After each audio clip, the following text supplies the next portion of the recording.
Alright, so now we have our envelopes cut up, and it's a matter of folding them up. One thing I forgot to say the last time in the last video, when you're printing out envelopes, you have a choice of papers you can use. When I started out, I found some really nice, really expensive 30-pound paper, which was 100% cotton. Felt really good. The envelopes felt really substantial. I didn't notice after a while that the stamping didn't actually come out very well, because it had so much texture that unless they pressed really hard, it didn't come out. So I've moved into just getting nice flat paper with not much texture to it, nice and smooth. Laser paper is good, multi-paper is good.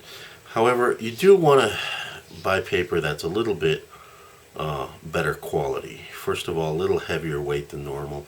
Normal paper is called 18 to 20 pound.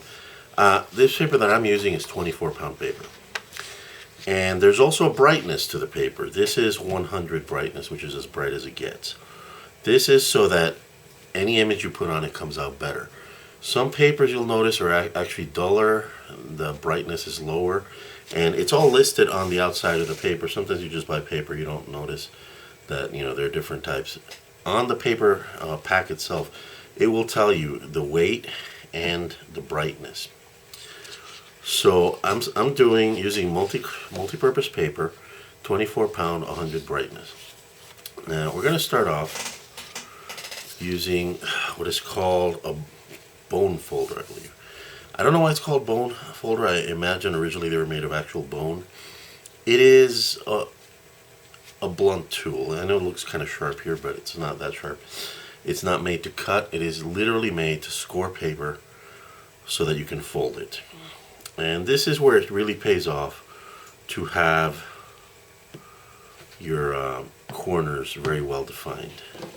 I like using a metal ruler for this simply because it slides better on the paper. For some reason with plastic it seems to get stuck, so I can't move it as freely.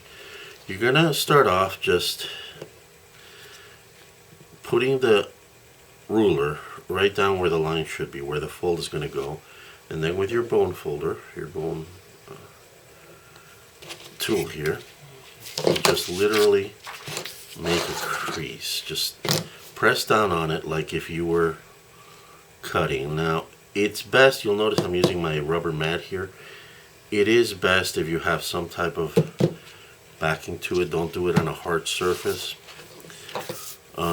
Reason is you want underneath to have a little bit of give so that you can get a good crease on this. I find it's actually, I prefer to have something underneath when I'm signing also, or writing anything down.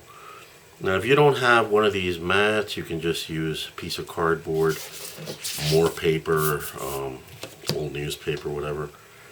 Or although an old newspaper might stain this, so I don't want to try to avoid that.